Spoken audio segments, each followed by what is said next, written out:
siang ya untuk teman-teman Sodok Boy, terutama kali ini saya akan ngobrol-ngobrol.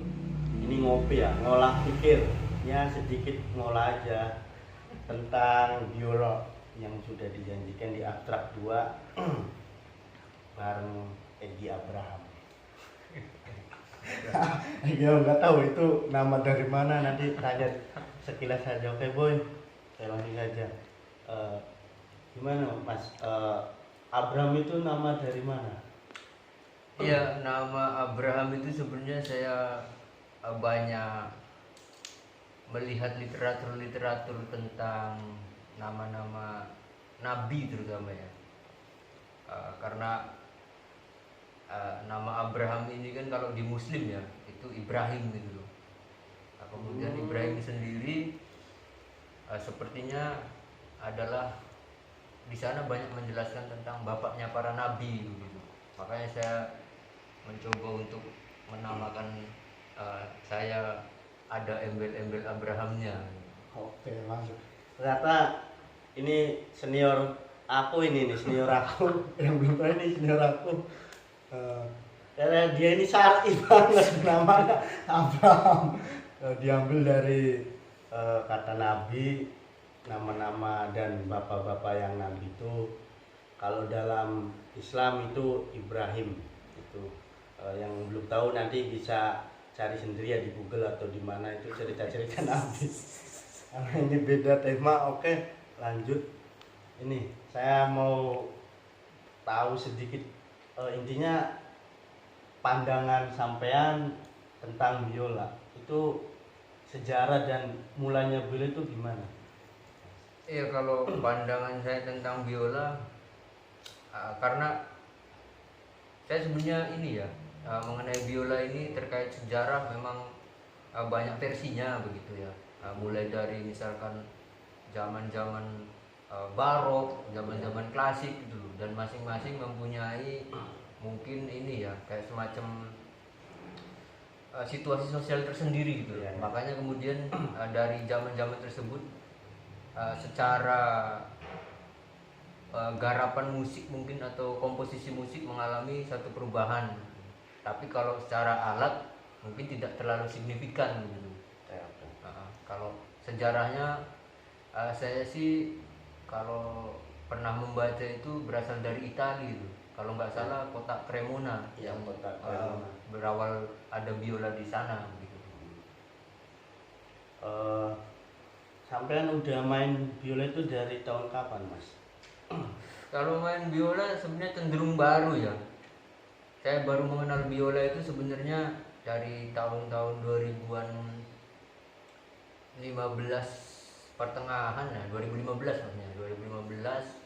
Dan saya pernah mencoba belajar, cuman yang pasti capek ya.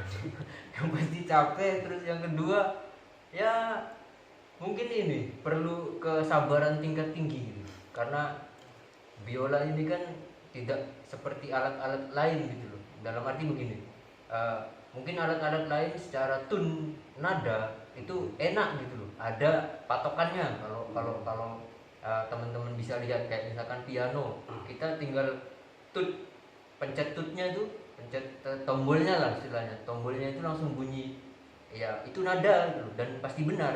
Kalau gitar misalkan ada fretnya, kayak misalkan besi-besi yang ada di fretboard itu, nah itu enak buat patokan. Sementara kayak misalkan biola itu harus punya ini ya kalau ya, telinga yang peka sekali gitu loh, karena geser Ya. sepersekian mili itu Udah beda. fals tuh, gak enak serius.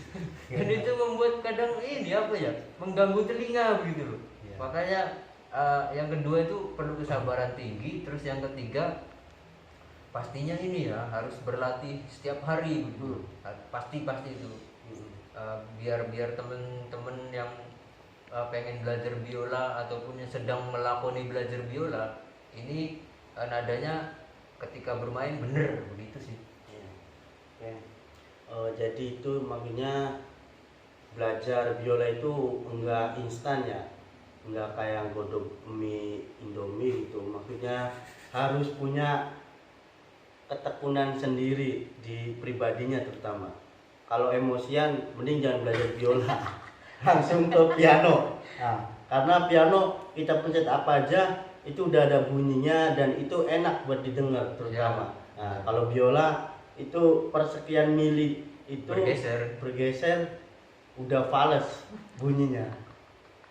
Nah, untuk para violin terutama ini, kalau biasanya biola itu disebut violin ya Mas ya? Iya, violin. Violin. Nah, ini banyak sekali violin yang di Indonesia. Itu salah satu yang di Jogja itu ada Mas Eko Balung, itu sekarang dia di salah satu B-nya Bang Iwan Fals. Nah, salam hormat. Nah, itu ternyata udah lama ya, dari 2015 sampai 2020 cukup memakan waktu yang lama. Itu hampir 2 tahun atau 1 tahun Mas, makanya untuk bisa gesek aja itu. Kalau buat gesek sebenarnya relatif ya, tergantung dari teman-teman yang belajar sebenarnya. Kalau teman-teman yang belajar ini dia cepat untuk menerjemahkan kayak misalkan pelajaran dari orang yang membagikan pelajaran itu, dalam arti kayak guru gitu. Kayak contohnya kayak guru misalkan ngasih materi ke muridnya gitu loh. Sementara muridnya cukup cepat untuk menangkap pesan itu, mungkin ya bisa dikatakan cepat waktunya. Tapi kalau misalkan ditanya waktunya berapa lama, ya tergantung orangnya juga. Justru banyak juga orang yang belajar sekian tahun, belajar berbulan-bulan, itu masih mengalami kendala di cara bermainnya, cara menemukan tune yang benar begitu. Mungkin seperti itu sih. Berarti itu psikologi dari pribadinya juga ya? Ya, tergantung ya? psikologinya. Oh ya. Jadi ya itu saran saya yang utama itu yang tadi, jangan belajar biola kalau emosian, oke? Itu boy. Oke, lanjut ya. Untuk selanjutnya ini Mas, biola itu kan ada 4 senar. Iya. Dan itu G, D, A, E. Iya. Awalnya itu gimana, maksudnya adanya senar biola? Ya tahulah zaman purba ataupun zaman dulu ya. Tapi saya nggak hidup di situ, makanya ada gitu, makanya penemunya dan dia, oh ini nih pantas gitu untuk 4 senar. Ya. Nah, itu kenapa itu? Dan kenapa juga itu mainnya cuma di GDAE? Iya. Karena ini sih ya, kalau pengamatan saya sendiri ya. Tapi entah kalau misalkan literatur lain yang memang membahas tentang ada yang membahas tentang ini secara detail tuh. Kenapa misalkan jumlahnya 4? Ya kalau saya mengamati, mungkin karena biola ini kan bentuknya sopran gitu. Secara jenis suara dia menghasilkan sopran. Sopran dia apa? Nadanya tinggi gitu. Atau mungkin gampangannya alat melodis begitu. Secara jumlah misalkan 4, aku nggak bayangin aja kalau misalkan biola jumlahnya 6 kayak gitar. Cara mainnya gimana itu kan? Satu. Terus yang kedua, dengan senar 4 ini mungkin ya penemu dari biola ini kemudian bisa mengkombinasikan imajinasinya dalam menciptakan suara yang misalkan cukup tinggi mungkin ya, cukup tinggi gitu. Contohnya kayak misalkan cara bermain kan 4 senar tuh, 4 senar. Kemudian dari 4 senar ini bagaimana caranya bisa menciptakan nada tinggi dengan permainan yang cepat, seperti itu sih. Iya. Dan saya dengar juga itu biola itu senarnya dulu itu dari usus ya, salah satu binatang ya Mas ya. Gimana itu Mas?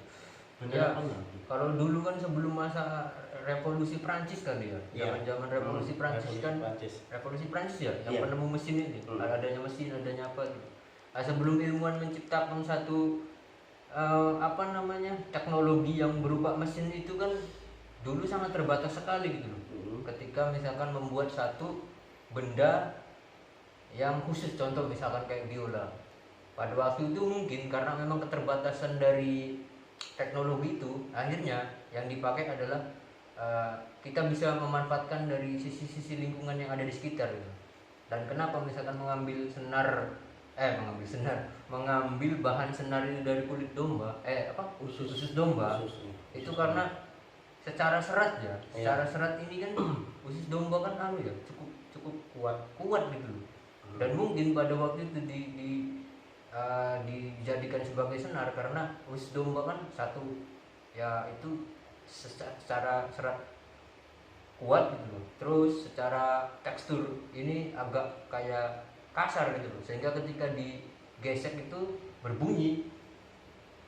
Awalnya sih seperti itu mungkin ya. Jadi baunya itu dari domba juga apa enggak? Kalau baunya lebih banyak sih awalnya dari ini buntut kuda gitu loh. Kuda. Jadi kayak rambut ya, karena kalau dulu kan masih belum kayak teknologi canggih kayak sekarang gitu.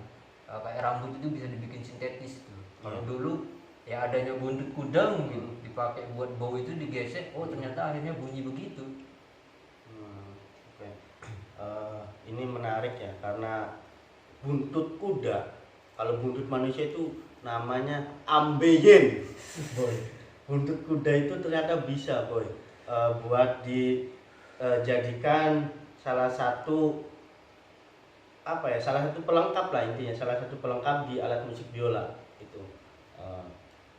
Dan juga ini biola itu di salah satu orkestra itu pemainnya bahkan bisa dihitung sampai 20-30 orang dan juga itu semuanya main semua.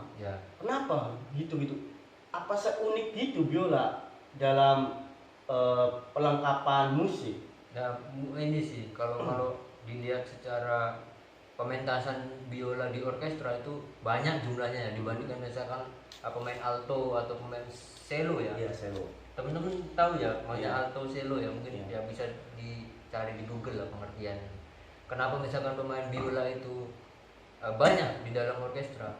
Karena memang biola kan alat melodis dan suaranya itu sangat lantang sekali gitu loh. Lantang, dan ketika dia dimainkan satu suara mungkin tidak terlalu kuat untuk mewakili resonansi ya. Contoh kayak misalkan alto kan agak gede tuh secara tabung di bentuk biolanya itu, sedangkan cello juga besar ya, apalagi kontrabas lebih besar lagi. Sementara violin atau biola ini kan kecil ya secara ruang, jadi mungkin kalau misalkan yang main cuman di bawah jumlah 10 orang misalkan, itu tidak mewakili secara resonansi, tapi tergantung juga bentuk pementasannya. Misalkan kalau bentuk pementasannya kayak di ruang-ruang yang mungkin ukurannya sekitar 10 kali 10 mungkin masih bisa ditangkap ya suara biola ini untuk mewakili. Tapi kalau misalkan kayak di konser hall gede gitu kan, orang yang main biola satu misalkan, terus cello juga satu, alto satu, ditambah misalkan alat-alat penambah lainnya, ini akan tertutup suaranya begitu. Resonansinya mungkin ini ya kurang terlalu megah bahasanya. Megah itu sih. Dan juga ini ya biola itu kalau di Eropa ataupun di luar Indonesia itu kedudukannya udah tinggi ya. Kalau saya lihat gitu kedudukannya tinggi karena apa? Itu bentuk biola itu unik banget gitu, kecil tapi bisa dimainkan itu di ruang publik ataupun di outdoor itu dengan output suara yang cukup besar. Kecuali itu di indoor ya, mungkin ada alat bantu untuk ke audio atau gimana itu, jadi suaranya lebih nyaring ataupun lebih bisa frekuensinya itu bisa direndahkan. Tapi kalau di outdoor itu suaranya menggema gitu, bahkan bisa. Kenapa itu? Makanya kalau biola di indoor itu cukup sedikit kayak frekuensi udara ataupun frekuensi outputnya. Kalau di outdoor itu bahkan lebih luas gitu mas. Kenapa itu bisa terjadi? Mungkin terpengaruh karena ini bentuk dari ini ya, bentuk dari gedungnya misalkan. Kalau di luar sebenarnya kenapa suara biola itu dominan, karena tadi sopran. Sopran ini kan ya suaranya kenceng gitu loh. Kalau ibarat manusia itu kayak anak-anak kali ya sopran ini kan. Jadi bunyinya Cempreng tinggi, ya? cempreng gitu loh. Tapi kalau di luar mungkin nggak terlalu kedengeran karena memang ini pengaruh dari udara juga yang lebar gitu loh. Kemudian resonansi suara yang dihasilkan tidak terlalu ini, tidak terlalu cempreng banget kayak di gedung gitu. Iya. Melihat biola, maksudnya melihat perkembangannya mas, melihat perkembangan biola yang ada di Indonesia pada sekarang gitu, dan terutama sekarang itu lagi ada wabah juga, itu gimana mas menurut sampean? Kalau perkembangan biola seperti sekarang itu sebenarnya ya udah banyak sekali gitu. Karena memang mungkin banyak orang-orang juga yang mencoba ingin belajar biola karena biola kan identik dengan alat yang klasik ya. Yang klasik ini kan kadang mungkin kalau di Indonesia nggak terlalu kelihatan ya Iya. perbedaannya. Kalau di barat kan orang main biola itu eh, dia mereka ini ya, jadi kayak semacam satu tes yang ya cukup eksklusif mungkin ya, satu tes yang cukup eksklusif karena di sana kan ini eh, alat-alat klasik itu sebagai bentuk ini juga ya. Kayak misalkan bentuk ibadah mereka begitu, sedangkan di Indonesia kan alat musik itu ya memang hampir sama bentuk ibadah, tapi dalam dalam lain hal itu misalkan lebih kepada apa ya, mungkin lebih banyak kehiburan lah kalau di Indonesia. Iya, hiburannya. Nah, Eh, Geser sedikit ya mas. Kalau ke India itu ada salah satu musik ataupun ibadahnya khususnya orang Hindu, kalau saya tangkap itu permainan tabla. ya, Tabla. Nah, tapi itu ada, kalau didengerin secara bener-bener itu kayak ada salah satu output suara itu biola. Itu kenapa gitu? Bahkan tabla itu hanya dimainkan biasanya 3 ataupun 2 orang. Nah, itu kenapa gitu? Maksudnya itu outputnya itu kayak ada salah satu bunyi biola. biola. Kenapa itu? Mungkin ini ya, jadi setiap alat musik kan punya tune masing-masing ya pastinya, suara masing-masing. Kayak misalkan kendang ya bunyinya begitu, kemudian gitar bunyinya begitu. Tapi memang ada beberapa alat musik juga yang sekali dibunyikan itu mirip dengan misalkan bunyi yang lain gitu. Contoh kayak misalkan tabla, kenapa bunyinya kayak gitu? Mungkin ya dalam pembentukan tabla tersebut bisa jadi misalkan orang yang bikin tabla ini terpengaruh karena misalkan ada satu bunyian yang belum terwakili oleh alat-alat yang lain misalkan. Yang waktu itu belum terwakili, sehingga di tabla ini coba untuk dibuatlah ada tune yang bunyinya seperti itu. Jadi sebenarnya lebih ke ini sih, apa namanya, kreativitas dari orang yang menciptakannya itu. Tidak misalkan pada satu patokan ya bunyi tabla begitu. Kadang tergantung juga mungkin dari orang yang cara bikinnya yang pengen mewakili suara itu, atau memang pemainnya yang bisa memainkan itu. Kadang kan ada tuh orang yang memainkan satu dengan yang lain itu berbeda. Contoh kayak misalkan nih, aku main gendang bunyinya begini, sementara ada orang yang main gendang itu bunyinya lain gitu. Walaupun memang secara media itu alatnya sama. Ya seperti itu. Berarti bisa ketergantungan orang, bisa ketergantungan alat musik pas request bikin ya, mungkinnya buat mas saya mau ada salah satu instrumen biola ataupun piano di salah satu alat musik tabla atau gimana Ya, itu bisa jadi. Oke, sekarang kita geser ke biola lagi. Ini cello dan biola itu jenisnya hampir mirip. Ya. Bedanya itu di mana gitu? Kalau jenisnya mungkin mirip ya, makanya jenis cara bermainnya. Misalkan digesek nih. Tapi kalau secara suara itu berbeda. Mungkin kalau saya analogikan begini. Jadi ibaratnya ada suara orang ya, orang kayak kita ini loh. Suaranya kan ada yang ngebas gitu. Ada yang kemudian sedang, makanya sedang ini tidak tinggi, tidak rendah gitu. Kemudian ada yang tinggi banget.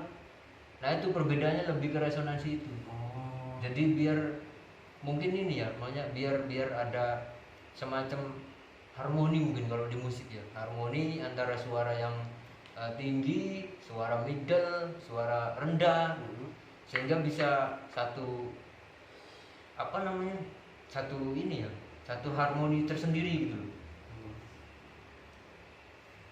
Berarti cuman itu ya, maksudnya kayak perbedaan menurut sampean itu ya adanya kayak di bassnya itu. Kalau Ya. saya lu lebih rendah, kalau gampangannya begini, lebih rendah, kalau rendah, biola lebih tinggi lebih tinggi suaranya. Kalau itu kontrabas itu gimana sama selo? Kalau kontrabas ini lebih rendah lagi. Lebih rendah lagi. Kalau kontrabas lebih rendah lagi, dan secara resonansi dia itu lebih ini ya, apa? Lebih low kalau bahasanya, low. Kalau mungkin teman-teman pernah melihat satu ampli atau apa namanya, tip ya, kalau zaman dulu Iya, tip itu tip. ada frekuensi low misalkan, middle high, kemudian middle high dan lain-lain. Itu kalau bass itu kontrabas ya, itu lebih rendah suaranya daripada selo. Rendah.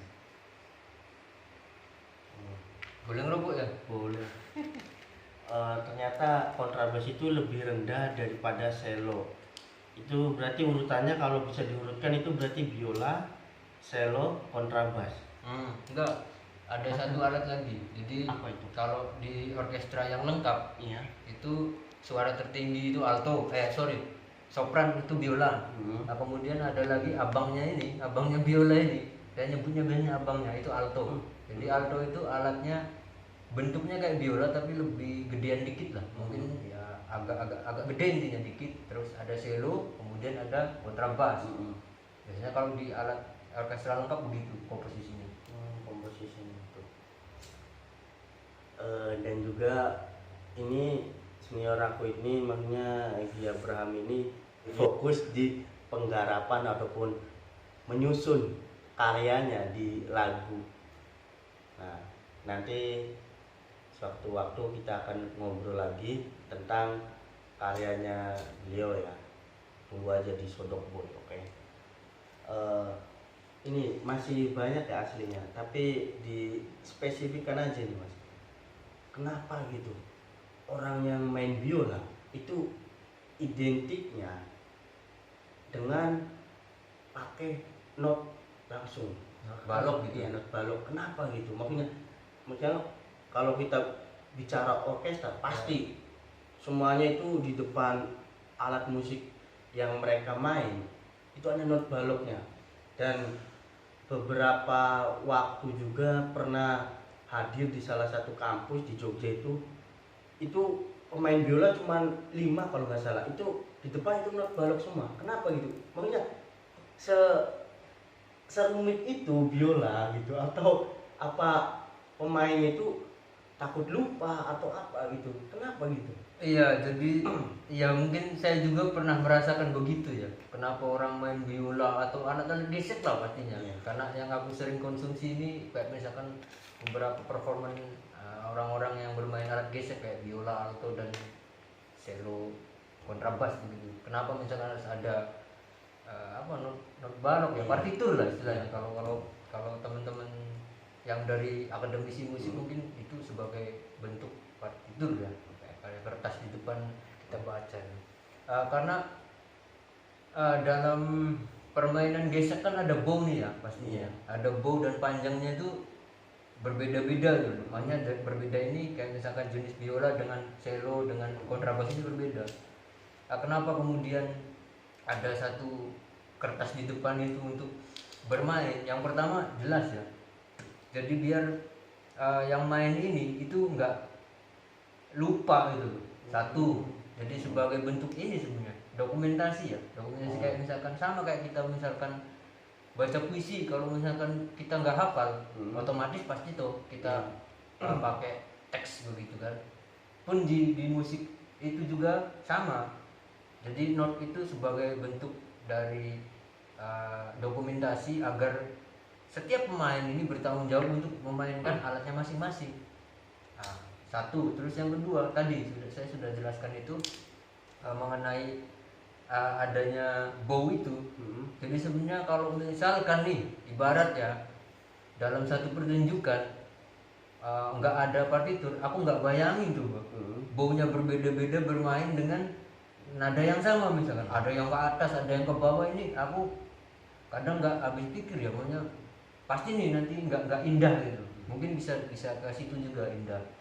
Terus yang ketiga, partitur ini kan ditulis untuk mempermudah para pemain untuk memainkan seperti itu. Terus kalau misalkan improve gimana? Ya kalau improve mungkin konteks pertunjukannya lain ya. Kayak misalkan nih di band gitu loh. Kadang ada yang membaca, ada yang main tanpa membaca misalkan. Kayak misalkan lagu-lagu country itu kan nggak membaca dia cara memainkannya. Ya itu sah-sah saja sebenarnya. Tapi dengan konteks yang lain, banyak berbeda. Tapi kalau misalkan kalau kamu melihat waktu itu pertunjukannya membaca, itu biasanya yang dimainkan itu rata-rata ya itu musik klasik. Terus juga ya memang ada juga garapan khusus kayak misalkan lagu pop yang ditulis secara partitur biar mungkin komposisinya lebih indah, seperti itu sih. Bicara pengalaman ya Mas, sampai kan pernah mengalami adanya not balok itu waktu main, itu kesannya itu ini mengganggu nggak, atau ya ini hanya kayak apa ya, bahasanya kayak keren aja gitu adanya not balok, tapi udah hafal semua ini ya udahlah keren aja gitu adanya itu, atau itu gimana itu kesannya, mengganggu atau gimana itu saya kurang tahu gitu. Tergantung sebenarnya mengganggu atau tidaknya. Kalau memang itu metodenya untuk memperlancar kita agar bisa membaca, ya mungkin sangat membantu itu. Tapi kalau misalkan teman-teman yang belajar bermain musiknya improv, kadang ya sangat mengganggu sekali gitu loh, karena kita bermain itu ya udah mainkan, coba kamu main misalkan dari chord D, misalkan aku main chord D, ya udah selesai di situ sebenarnya. Jadi sebenarnya kalau untuk zaman kayak sekarang ini kan enggak ini ya, namanya enggak terlihat bahwa bermain itu harus misalkan membaca atau improv, itu tergantung konteksnya masing-masing sebenarnya. Kalau misalkan dilihat dari apakah adanya partitur mengganggu atau tidak, tergantung orangnya juga. Mungkin bagi orang-orang yang berakademisi musik, itu sangat membantu.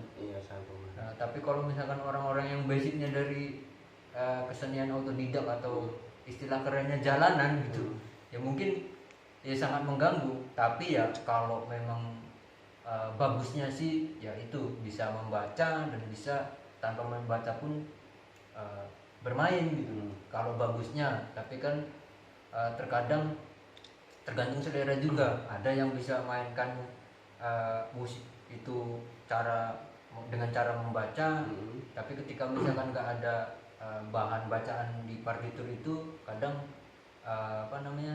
tidak ngesol misalnya. Itu tergantung selera juga sebenarnya. Tapi kalau bagusnya imbang antara membaca dan improvisasi ya, seperti itu.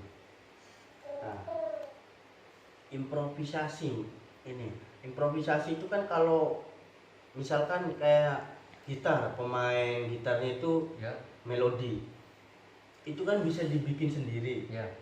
Terus pemain gitar dua itu notnya itu bisa dibikin supaya agak mirip. Tapi kalau biola improvnya gimana? Kalau improve-nya mungkin hampir sama sebenarnya. Tergantung dari ya referensi yang kita konsumsi. Contoh kayak misalkan referensinya musik daerah misalkan, ya kita denger dulu tuh. Misalkan musik daerahnya daerah Kalimantan misalkan, kayak bunyi-bunyian sape dengan mungkin ada yang seperti itu, ya kita harus mengikuti soalnya seperti itu. Tapi kalau untuk bermain terserah, silahkan. Jadi improv pun nggak ngasal sebenarnya. Mungkin bagi kita yang belum tahu nih, kayak kami yang belum tahu misalkan, atau ya kita lah ya, kita yang belum tahu, kadang orang improv kan enak banget mainnya gitu. Karena bebas misalkan dari aturan gitu. Iya. Tapi ya kalau misalkan orang yang tahu pasti akan ini juga akan menilai bahwa wah improve-mu kayaknya menjauh melebar nih dari misalkan chord awal atau dari suasana musiknya gitu. Jadi tidak ini juga ya, maksudnya tidak improve ini tidak bebas seutuhnya, tapi ya tetap harus ada batasan-batasan yang sudah disepakati kira-kira. Kalau misalkan sewaktu-waktu Pak, diminta waktunya untuk main biola solo ataupun cello solo, gimana tanggapannya? Belum terakhir ini.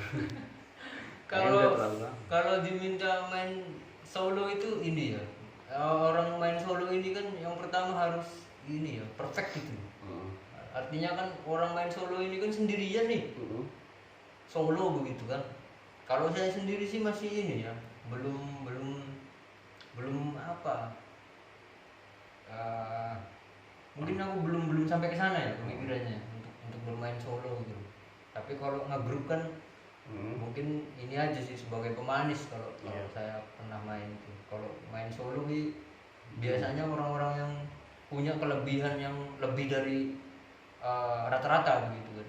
Karena orang main solo kan identik dengan one man gitu loh. Gak mungkin orang main solo misalkan dua gitu loh. Mungkin kalau dua duet sama solois yang lain itu bisa. Tapi kalau misalkan pemain solo sendiri itu pertanggungjawabannya luar biasa itu. Apalagi ada salah satu penonton yang akademisi, terus player juga player, iya, itu lebih bahaya. Maksudnya lebih bahayanya ketika udah selesai perform ataupun pertunjukan festival biolanya, nanti ditanya-tanya ternyata sampean ini ngawur sedikit. Nah, itu konsekuensinya ya menurut saya juga, itu konsekuensinya lebih tinggi kalau solois biola. Kalau diminta untuk solois, nah itu lebih tinggi.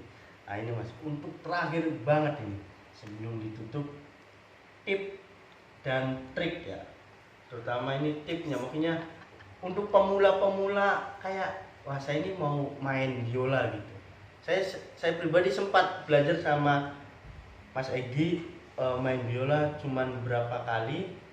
Itu karena ada salah satu biola saya yang harus diambil gitu. Dan itu biolanya katanya saya juga belum paham banget gitu. Waktu itu bikinan Cina, tapi itu bikinan merek yang terakhir banget itu masih bagus itu, aduh sayang sekali. Dan ini langsung saja trik dan tipnya ini buat pemula-pemula yang pengen gimana?